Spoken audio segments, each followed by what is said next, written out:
Le Comité international de la Croix-Rouge envoie chaque année des centaines de délégués à travers le monde. Ils sont chargés de veiller au respect des conventions de Genève.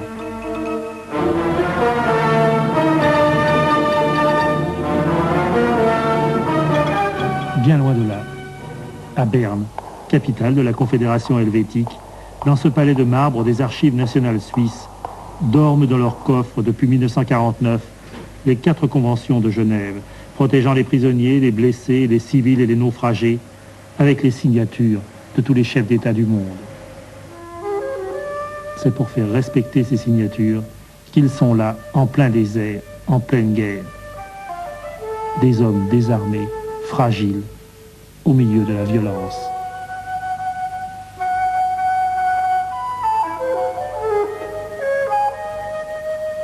Qu'est-ce qu'un délégué du CICR?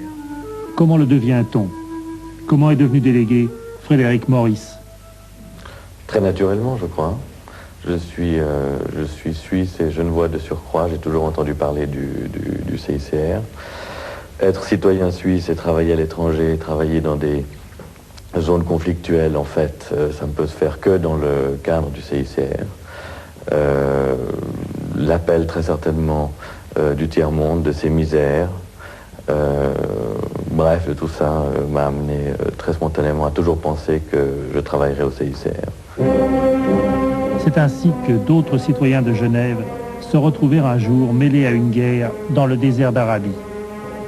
Celle-là, c'était en 1962. Une révolution venait de renverser le roi du Yémen du Nord.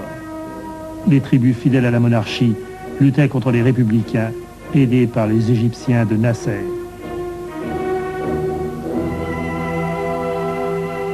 La première obligation des délégués du CICR, être neutre. Mais est-ce toujours le cas? Est-ce qu'on peut dire que les délégués ont une certaine couleur politique? Ce sont des gens généreux? Est-ce qu'ils sont plutôt de gauche?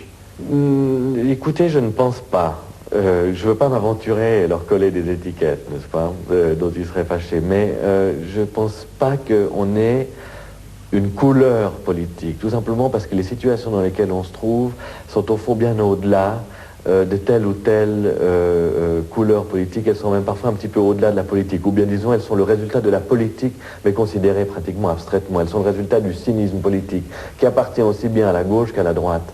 Et je pense qu'il n'y en a aucun d'entre nous qui est suffisamment naïf pour croire que si tel gouvernement, confronté à une agression, confronté à la guerre, confronté à des atteintes à son intégrité territoriale ou au pouvoir ou à sa souveraineté, etc., réagirait différemment selon qu'il serait de droite ou de gauche.